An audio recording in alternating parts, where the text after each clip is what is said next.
Hello and welcome to Blockchain Gaming World with me, John Jordan.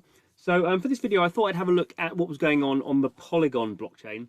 There's been quite a lot of sort of games that over the last sort of, well, in 2021 at least, have sort of moved to Polygon. So Polygon used to be called Matic, very much part of the sort of the Ethereum ecosystem, seen as a scaling solution for Ethereum. But I've kind of thought, I've been surprised really how Polygon hasn't sort of accelerated faster in 2021. Obviously, we're now coming to the end of 2021. And so I thought I'd go through the numbers just to see what was going on. And it was sort of actually more interesting than I thought it was going to be, to be honest. So anyway, a whole bunch of graphs about what's going on with Polygon. So I basically went to DappRadar, like I always do for these graphs, and pulled all the data. So this is on-chain data. And there's a whole bunch of sort of games. I basically looked at the sort of top, the top 10 really, over the last month, and then pulled back all the historic data. So what we can see here, vertical scale is daily active unique wallets, so the number of unique wallets on a daily basis interacting with these games, these smart contracts. So we can see here, sort of back, this is 2019, we can see here, this is when the Ethereum gas prices start to get really high for the first time, and a whole bunch of games that are on Ethereum basically you can't play them anymore because gas fees are too expensive. So people move over to Polygon, because Polygon at that point is the easiest sort of Ethereum solution to move on to. Now we sort of have more exotic things like sort of ZK rollups and optimism and these various other sort of techniques that are a bit closer to Ethereum rather than running on a whole blockchain. But back then, Polygon was the way. So we can see here, particularly My Crypto Heroes, this game in blue here. At one point, 2019 was the most popular blockchain game. Had about 4,000 or 5,000, maybe up to 6,000 DAUs. At any one point, and we can see it moved to Polygon, and it had sort of big spike as people sort of piled over and worked out how to create kind of Polygon wallets and sort of play the game. And it sort of got up to about 4,000 daily active unique wallets, but then sort of collapsed away again and went to zero. That was nothing to do with the Polygon blockchain. That was to do with the developer sort of deciding it wasn't going to support the game anymore and trying to sort of make it a community project. Didn't quite work out. So that sort of game continued. So basically, they continued. The same level of sort of activity as they had on Ethereum, but then it sort of dropped off for other reasons. Similar thing here, Xerox Universe, another popular game on the Ethereum blockchain, very constantly sort of 1,000 DAUs. Again, gas prices killed it, moved to Polygon, and sort of recovered to where it was before. And then again, sort of the developer shut down really.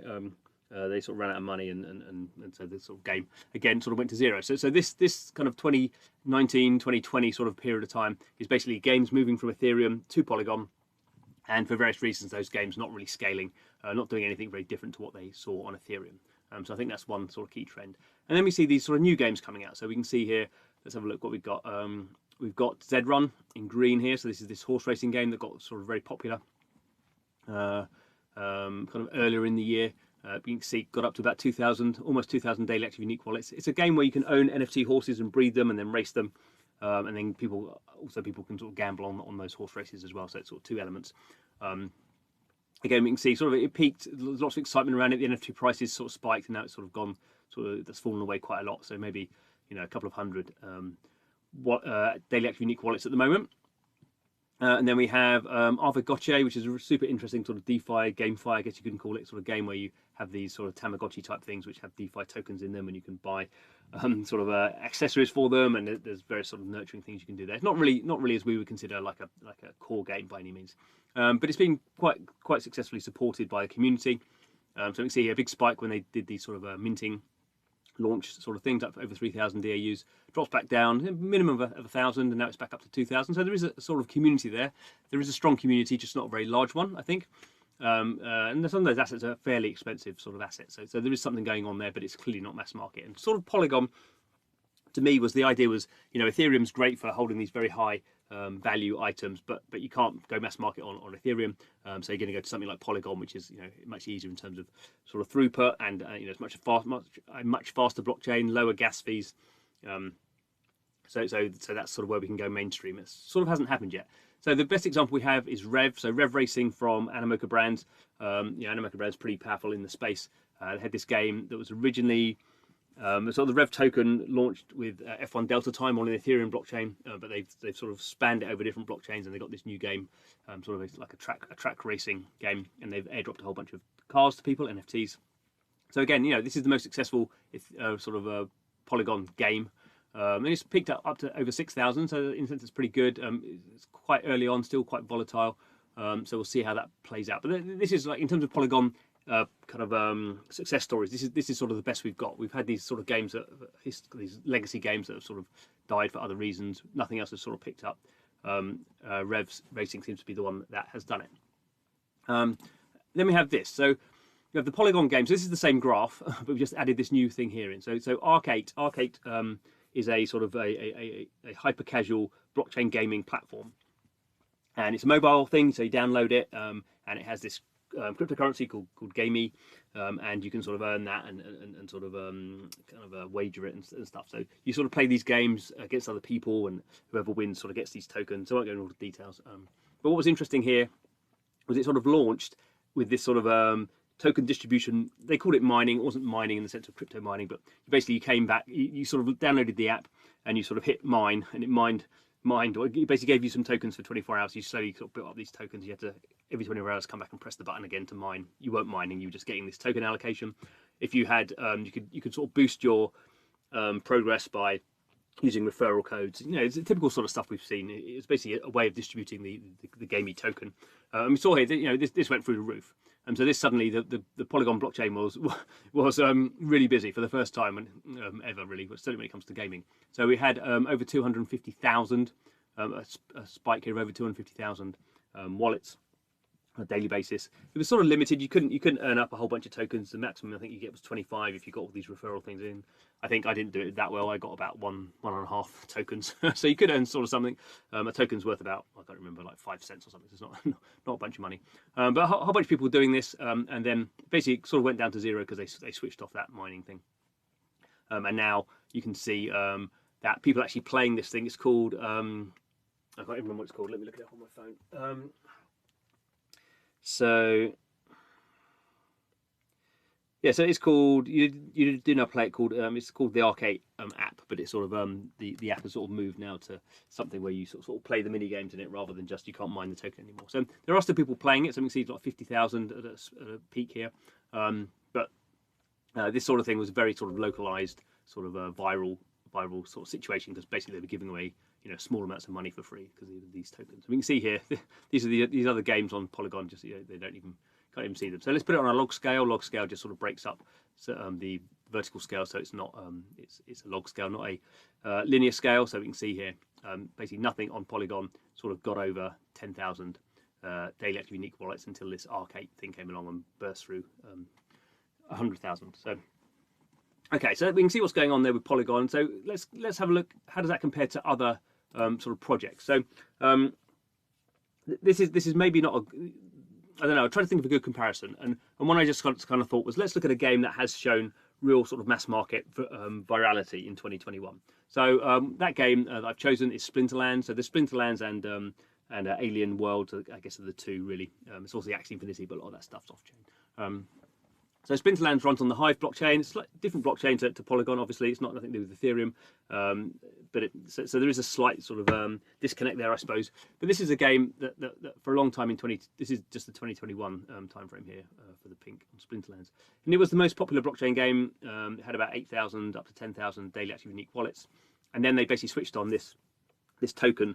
They brought out a governance token called the SPS token, and you could suddenly start to stake it, and you also got an airdrop every day. So that airdrop's still ongoing. And you can just kind of see what happened here. It went from about 10,000, and it's just basically gone, you know, it's basically gone straight up on this graph scale at least. So now they're approaching like 500,000 daily active unique wallets. Obviously, you know, as ever, some of those are bots and stuff. But we can just see here, you know, even compared to Arc. So Arc was seen as being pretty viral. You know, it went straight up, but sort of Arc went straight down, whereas Splinterlands just sort of continues to go up. So that's pretty interesting. So to me, that tells me that so far, at least, you know, obviously. Things could change in the future. Polygon is not a blockchain that is bringing mass market blockchain gaming in. There's lots of reasons for that. I mean, it's not quite as sort of performant as some of these other sort of blockchains. You know, it's faster than Ethereum, and the gas prices are obviously much lower than Ethereum, but they're not still sort of I would say sort of best in class. Hive blockchain is actually quite an old blockchain, but it's designed it's sort of a precursor to EOS to some degree. You can think of it in that way, and you know, that has just, you know, it's partly the products. Splinterlands, I think, is a really good product. But we can see here when they've basically, again, they're giving away money here. So this is a slightly sort of similar thing to Arcade in a way, but you're giving away money in the context of people having to play the game or doing stuff in a game. And we can just see it's gone from basically 0 to 500,000 DAUs. So that's the sort of virality we would expect in blockchain games, and we have seen that in Polygon, but not for a game. I guess that's the point I'm trying to get across. And we can see it here again. This is just the kind of log scale, so we can see here all the Polygon stuff here, and then Splinterlands bombing along under 10,000, then suddenly just goes sort of straight up. We can see the growth that has sort of dropped off a little bit, but it is sort of sustaining. It's not dropped right down again like Arc 8 did, although that dropped down because they stopped the mining process. So maybe in 200 days time, when Splinterland stops its airdrop process, maybe we'll see something similar to that. But my point here is Polygon has really, to me, I thought Polygon would do better. Maybe that's to do with the right products on Polygon. We are starting to see this slight sort of worrying sign, I guess, for Polygon, that some products that have previously announced they were going to Polygon are now choosing different blockchains. So there was one called Decimated that said it was going to Polygon and now has moved to Solana. It did that because it got more money, raised more money on Polygon.